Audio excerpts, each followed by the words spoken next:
అన్ని అన్ని కులాలు అన్ని మతాలకు సంబంధించిన వాళ్ళకు కూడా ఇచ్చిపుచ్చుకున్నారు. ఎప్పుడు కూడా కులం అనేది లేనే లేదు వాళ్ళకి.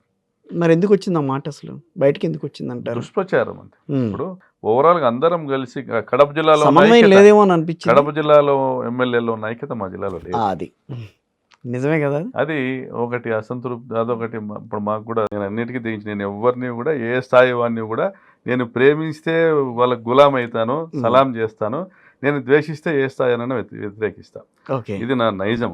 ఆ నైజంతోనే నేను గత 25 సంవత్సరాలుగా రాజకీయాలు చేస్తాను. నేను అన్నిటికీ దించి నేను ఎవరిని కూడా ఏ స్థాయి వాడిని కూడా నేను ప్రేమిస్తే వాళ్ళకి గులాం అవుతాను, సలాం చేస్తాను. నేను ద్వేషిస్తే ఏ స్థాయి అయినా వ్యతిరేకిస్తాను. ఇది నా నైజము. ఆ నైజంతోనే నేను గత 25 సంవత్సరాలుగా రాజకీయాలు చేస్తాను. కాబట్టి నా జోలికి ఎవరు వస్తారని నేనైతే ఊహించాను. నేను మామూలుగా ఎవరి జోలికి కూడా పోను. ఇది ప్రజలకు వ్యతిరేకమైన పనులు చేస్తున్నారంటేనే గొంతెత్తుతా. ఒక సామాన్యుణ్ణి, ఒక చేతగాని వాడిని తమ బలంతో, తమ అధికారంతో అణచివేస్తున్నారనేటువంటి ఏ వ్యవస్థ పైన తిరగబడే మనస్తత్వం నాది. ఆ విధంగానే రాజకీయాల్లోకి వచ్చినాం. పరిటాల రవి దౌర్జన్యాలకు వ్యతిరేకంగానే రాజకీయాల్లోకి వచ్చినాం. ఈరోజు కూడా ఈ ప్రభుత్వంలో కూడా మా జిల్లాలో గమనిస్తే, అనంతపురం జిల్లాలో రాప్తాడులో గమనిస్తే ఫ్యాక్షన్ని అణచివేసేదానికి శక్తివంచన లేకుండా ప్రయత్నం చేశాం. మా పార్టీనా తెలుగుదేశం అని ఎక్కడ ఆలోచన చేయలేదు. మరి ఈ 4 నెలల్లో, చంద్రబాబు గారు ముఖ్యమంత్రి అయిన 4 నెలల్లో అనంతపురం జిల్లాలో 4 హత్య కేసుల్లో జీవిత ఖైదు శిక్ష విధించడం జరిగింది. జడ్జిమెంట్స్ వచ్చాయి. మరి రాప్తాడు నియోజకవర్గంలో కందుకూరు శివారెడ్డి మర్డర్ కేసులో కూడా డబల్ లైఫ్ వేశారు. 7 మందికి, ఒక 2కి 10 years ఇంప్రిజన్మెంట్ ఇచ్చారు, శిక్ష పడింది. వీటిని స్వాగతిస్తూ ఉన్నాం. క్రైమ్ ఎవరు చేసినా, నేరం ఎవరు చేసినా చట్టము తన పని తాను చేసుకొని పోవాలా. న్యాయదేవత ఇంకా బతికే ఉందనేసి నిరూపణ కావాలా. అప్పుడే క్రైమ్ రేట్ తగ్గుతుంది. ఓకే, ఎవరు కూడా దొంగతనాలు చేయాలనో, దోపిడీలు చేయాలనో, అరాచకాలు చేయాలనో, హత్యలు చేయాలనో ఆలోచన రాకూడదు. రావాలంటే భయపడాలి. మరి పరిటాల కుటుంబం అండదండలతో హత్యలు చేసినటువంటి ఇంకా కొంతమంది ముద్దాయిలు ఇప్పుడు బిక్కుబిక్కుమంటా ఉన్నారు. ఒకవైపు చూస్తే ప్రతి ఒక్క హత్య కేసు జడ్జిమెంట్ కూడా శిక్షతో ముగుస్తూ ఉంది. ఇప్పుడు మా పరిస్థితి ఏంది? మేము ఎవరో ఉన్నారని, మా వెంట వీళ్ళు ఉన్నారని మేము హత్యలు చేసాం, మా పరిస్థితి ఏందని ఈరోజు బిక్కుబిక్కుమంటా ఉన్నారు. మరొక వైపు వాళ్ళ చరిత్ర ప్రకారం చూస్తే 100 హత్యలు జరిగినా కూడా ఒక హత్య కేసులో కూడా శిక్ష పడలేదు. పరిటాల కుటుంబం తరపున 100 హత్యలు జరిగినా కూడా, వారి ప్రత్యర్థులు 100 మంది చనిపోయినా కూడా ఒక హత్య కేసులో కూడా శిక్ష పడలే. చట్టం మా చుట్టం అనే ధైర్యం వాళ్ళలో ఉంది. మరి తగరకుంట కొండారెడ్డి హత్య కేసు జడ్జిమెంట్కి దగ్గరలో ఉంది. మరి హత్య కేసులో శిక్ష పడితే చట్టం ఎవరు చుట్టమో కాదని నిరూపించడం జరుగుతుంది. ఓకే, శిక్ష పడకపోతే నిజమే వాళ్ళు అనుకుంటున్నట్టుగా చట్టం పరిటాల వాళ్ళ చుట్టం. మీ ఉద్దేశం ఏంటి? పరిటాల వాళ్ళే ఉన్నారన్న మీ ఉద్దేశం? అందులో ముద్దాయిలు పరిటాల తమ్ముడు ముద్దాయి, వాళ్ళ చిన్న ముద్దాయి, ఇక తగరకుంటకు సంబంధించిన మరి కొంతమంది ముద్దాయిలు ఉన్నారు. సో అప్పుడు ఫ్యాక్షన్ అనేది మళ్ళీ వేళ్ళునుకునే పరిస్థితి ఉందని అంటారు తెలుగుదేశం పార్టీ. అంటే ఎప్పుడైతే హత్య కేసుల్లో శిక్షలు చెప్పడం జరుగుతుందో ఫ్యాక్షన్ సమూలంగా తుడిచిపెట్టుకుపోతుంది. మీరు గమనిస్తే 2000 నుంచి 2010 మధ్యలో కూడా మీకు కర్నూలు జిల్లాలో కావచ్చు, కడప జిల్లాలో కావచ్చు, అనంతపురం జిల్లాలో కావచ్చు, దాదాపు ప్రతి హత్య కేసులో కూడా పెద్ద ఎత్తున 10 మంది, 15 మంది, 20 మంది శిక్షలు, వాళ్ళకి శిక్షలు పడి జైలుకు పోవడం జరిగింది. సో రాజశేఖర రెడ్డి గారు వచ్చినాక చాలా కఠినమైన నిర్ణయాలు తీసుకున్నారు ఫ్యాక్షన్కి వ్యతిరేకంగా. చిఫెన్ రవీంద్ర లాంటి అధికారులను నియమించారు, తొక్కేశారు.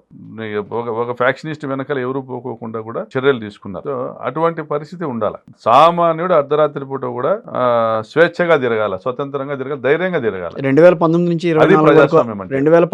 24 వరకు అలాగే తిరిగారు అందరూ. అంతే కదా, అలాగే తిరిగారు. ఇబ్బంది ఏం జరిగింది ఎవరికైనా? అప్పుడు మీ తరపున ఏమి అసలు ఎక్కడ ఎవరైనా తప్పు చేసినా కూడా మేమే ఫస్ట్ పోలీస్ ఆఫీసర్స్ మాకు ఎక్స్ప్లెయిన్ చేసి ఇట్లా కాదు సార్, ఇట్లా సార్ జరిగింది, ఇట్లా జరిగింది అంటే సరే యాక్షన్ తీసుకోండి అన్నాము. దాని మీద చాలా విమర్శలు ఎదుర్కొన్నాం కూడా.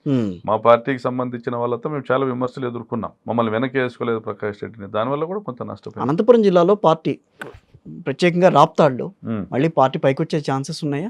పార్టీకి ఏమైంది? పార్టీకి అంటే నేను కార్యకర్తలు మళ్ళీ మీతో నడిచే అవకాశం ఎంతవరకు ఉంటుంది? ఎవరో కొంతమంది కానీ ఒక 2-3% క్యాడరు వాళ్ళ వాయిస్ను నాకు వ్యతిరేకంగా వినిపించే ప్రయత్నం చేసిండొచ్చు ఒక స్థాయిలో. పోనీ రెడ్డి సామాజిక వర్గం మీతో నడుస్తుందా? 100% నాతో నడుస్తుంది. రెడ్డి సామాజిక వర్గం 100% నాతో మళ్ళీ నడుస్తుంది. రిఫ్రెష్ అయ్యి మళ్ళీ మీ దగ్గరికి వస్తారంటారంట. జగన్ గారిని ముఖ్యమంత్రిని చేసుకునేటువంటి పట్టుదలతో నడుస్తుంది. ఉమ్, ఈ 4 నెలల్లో జరుగుతున్నటువంటి పరిణామాలు కూడా అందరూ కూడా గమనిస్తా ఉన్నారు. రాజకీయంగా నా ఆలోచనలను నేను ఇంప్లిమెంట్ చేయాలనుకుంటా. రైట్. నా ఆలోచన ఏంటి, దోపిడీ జరగకూడదు, ఎవరు మనల్ని వేలెత్తి చూపేటువంటి ప్రయత్నం చేయకూడదు, అరాచకం జరగకూడదని నా ఆలోచన ఉంటుంది. సో దీనివల్ల ఎంతో ఆశలు పెట్టుకుంటారు కొంతమంది. మా ప్రభుత్వం వస్తే మేము ప్రభుత్వ భూములను ప్లాట్లుగా విభజించి అమ్ముకోవచ్చు అనుకునే వాళ్ళు ఉంటారు. ఏదైనా డిస్ప్యూటెడ్ ల్యాండ్స్లో ఇంటర్ఫీర్ అయిపోయి దానివల్ల లబ్ధి పొందాలనే వాళ్ళు ఉంటారు. అటువంటి వాళ్ళందరూ కూడా నిరాశపడి నాకు వ్యతిరేకం చేశారు. ఉహు, వాళ్ళని కూడా ఆలోచన చేసుకోమని చెప్తాను. మీ Okay. ఆలోచనలు, మీకు దేవుడు జన్మనిచ్చినాడు, మీ తండ్రి మీకు జీవితాన్ని ఇచ్చినాడు, మీకు కుటుంబాన్ని ఇచ్చినాడు, వాళ్ళని పోషించాల్సిన బాధ్యత మీది. ఎస్. నిజాయితీగా చట్టబద్ధంగా మీరు ఎటువంటి వ్యాపారాలు చేయాలనుకున్నా, ఎటువంటి ఉపాధి అవకాశాలు చేసుకోవాలనుకున్నా నేను ఒక మిత్రునిగా నేను మీకు అండగా ఉండగలుగుతా. ఉమ్, ఇవి నాకు ఫోన్ కాల్ చేయగలుగుతా, లేదా ఇంకో రకంగా ఏదైనా సాయం చేయగలుగుతా, లేదైనా పని ఇప్పించగలుగుతా, చేస్తా. కానీ మేము చట్టానికి విరుద్ధంగా జిల్లా కలెక్టర్ కూడా చేయలేనిటివి ఎస్. ఉమ్. మేము చేయలేదనేసి మా మీద మీరు అబాండాలు వేయడం కరెక్ట్ కాదు. ఇప్పుడైనా మారమని చెప్పి హితవు పలుకుతాం. మొన్న లడ్డు వ్యవహారం బయటకు వచ్చిన తర్వాత ప్రధానంగా వైఎస్ఆర్ కాంగ్రెస్ పార్టీ మీద అందరూ చేసిన ఆరోపణ క్రైస్తవుల పార్టీ వైఎస్ఆర్ కాంగ్రెస్ పార్టీ అని చెప్పి మాట్లాడారు. ఇప్పుడు మా రాజశేఖర రెడ్డి, మా జగన్మోహన్ రెడ్డి ఉమ్, ఎప్పుడూ కూడా ఇంకొక కులం మీదనో ఇంకొక మతం మీదనో ఎప్పుడూ ఇట్లా దుమ్మెత్తిపోయలే. ఇట్లా ఒక మతం పేరు చెప్పి దుమ్మెత్తిపోసేటువంటి మాటలు మాట్లాడడం చాలా దిగజారుడు రాజకీయం. ఉమ్, అన్ని మతాలు నావేననుకున్నారు, అన్ని కులాలు నావేననుకున్నారు. ఎక్కడా కూడా వాళ్ళ కులంలో వాళ్ళ కుటుంబంలో, రాజశేఖర రెడ్డి గారి కుటుంబంలో క్రిస్టియన్స్ ఉన్నారు, ఎస్సీలు ఉన్నారు, కమ్మ వాళ్ళు ఉన్నారు. అన్ని కులాలు, అన్ని మతాలకు సంబంధించిన వాళ్ళకు కూడా ఇచ్చిపుచ్చుకున్నారు. ఉమ్. ఎప్పుడు కూడా కులం అనేది లేనే లేదు వాళ్ళకి. మరి ఎందుకు వచ్చింది ఆ మాట, అసలు బయటకి ఎందుకు వచ్చింది అంటారు? దుష్ప్రచారం అంతే. ఉమ్, ఇప్పుడు ఆయన చేసిన మంచిని దాన్ని విమర్శ చేయడానికి చేతగాలే. అది మంచి పథకాలు ఇవ్వడం మంచిది కాదని చెప్పలేరు. ఎస్. కాబట్టి ఆయన అవన్నీ చెడ్డవనేసి చెప్పలేక ఆయనను చెడ్డవనిగా చిత్రీకరించే ప్రయత్నం చేసినారు. ఉమ్, సో అవి ప్రజల్లోకి తీసుకెళ్ళగలిగారు. వాళ్ళకి మీడియా బలం ఉంది, తీసుకెళ్ళగలిగారు, ఉమ్. సక్సీడ్ అయినారు. ఎక్కడ దెబ్బతిందని అంటారు? ఫైనల్గా ఒక మాట చెప్పండి. అసలు వైఎస్ఆర్ కాంగ్రెస్ పార్టీ మీరు అనుకున్న దాంట్లో, మీరు అనుకున్న పాయింట్స్లో కొన్ని అయితే మీరు చెప్పారు. జిల్లా గురించా రాష్ట్రం గురించి? జిల్లా గురించి అడుగుతా నేను. ఇప్పుడు మేము అందరము యునైటెడ్గా ఒక తాటి మీద ఉండి, మేము 14 నియోజకవర్గాల్లో మేము ఎమ్మెల్యేలు కానీ సమన్వయకర్తలు కానీ ఒక తాటి మీద ఉండి మా జిల్లాకు నిధులు తీసుకొచ్చుకోవడంలో విఫలమైనాం. 14కి 14 పోయినాయి. వినండి, ఉమ్, మా జిల్లాకు నిధులు తీసుకొచ్చుకోవడంలో విఫలమైనాం. ఉమ్, సో మేము అనేక మార్లు తుంగభద్ర నుంచి సమాంతర కాలువ నిర్మాణం జరగాలనేసి మేము అసెంబ్లీలో శాసనసభ్యులు అందరం కలిసి రిప్రజెంటేషన్ ఇచ్చాం సీఎం గారు. ఉమ్, అదేవిధంగా హంద్రిని వెడల్పు చేసే కార్యక్రమాన్ని కూడా యుద్ధ ముందుకు తీసుకెళ్ళాలి, యుద్ధ ప్రాతిపదికన పూర్తి చేయాలని. డ్రాట్ మిటిగేషన్ ప్రాజెక్ట్లో ఇంక్లూడ్ చేయాలని కూడా అడిగాం. సో అయితే జగన్ గారు ఎలా ఆలోచన చేశారంటే ఈ జిల్లాలో మనం ఇంప్రూవ్మెంట్ చేయాల్సిన అవసరం ఉంది. అయితే ప్రస్తుతానికి ప్రతి చెరువుకు నీళ్ళు ఇవ్వగలుగుతున్నాం. ఎస్. చిత్తూరు జిల్లాకు నీళ్ళు వెళ్ళట్లే. కాబట్టి చిత్తూరు జిల్లాకు ఫస్ట్ గాలేరు నగర్ నుంచి ఒక బైపాస్ కెనాల్ తీసుకొని హంద్రీనీవాలోని టైలెండ్ ప్రాంతాన్ని కనెక్ట్ చేసి చిత్తూరు జిల్లాకు కనెక్ట్ చేసి అక్కడ నీళ్ళు ఇద్దామనేసి ఒక దాదాపు 4-5 వేల కోట్ల రూపాయలతో స్కీమ్స్ స్టార్ట్ చేసి యుద్ధ ప్రాతిపదికన చేశారు. దాదాపుగా పూర్తిగా వచ్చాయి. ఒక టన్నల్ పూర్తి చేస్తే నాకు తెలిసి ఒక 6-7 నెలల పని పూర్తి చేసి చిత్తూరు జిల్లాకు గాలేరు నగర్ నుంచి నీళ్లు గ్రావిటీలు వెళ్ళిపోతాయి. ఓకే. దాని తర్వాత ఇక్కడికి చిత్తూరు జిల్లా నుంచి మరి ఆ చిత్తూరు జిల్లాకి ఎంటర్ అయినాక లిఫ్ట్లు కావాలి.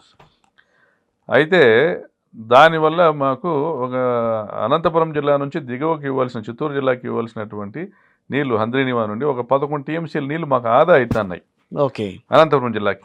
ఈ నీళ్లు మీ దగ్గర మీకు ఫండ్స్ ఖర్చు పెట్టాల్సిన అవసరం ఏముంది? ఈ 11 టీఎంసీల నీళ్లు మీకు అడిషనల్గా ఇస్తున్నాం కదా, చిత్తూరుకి గాలేరు నగర్ నుంచి ఇస్తే ఈ నీళ్ళు మీకు అడిషనల్గా వస్తాయి కదా, వాడుకోండి. ఇప్పుడు ఇస్తున్న చెరువులకు అదనంగా రిజర్వాయర్లను కూడా నిర్మాణం చేపట్టినాం కదా, వాటిని ఫీడ్ చేసుకోవడానికి వెసులుబాటు చేస్తున్నాం కదా అని చెప్పారు. కానీ ఆ విధంగా ఒక జీవో దిప్పించుకోలేకపోయాము, దాని ప్రచారం చేయలేకపోయాం, అది జరిగిన మంచిని ప్రచారం చేయలేకపోయాం.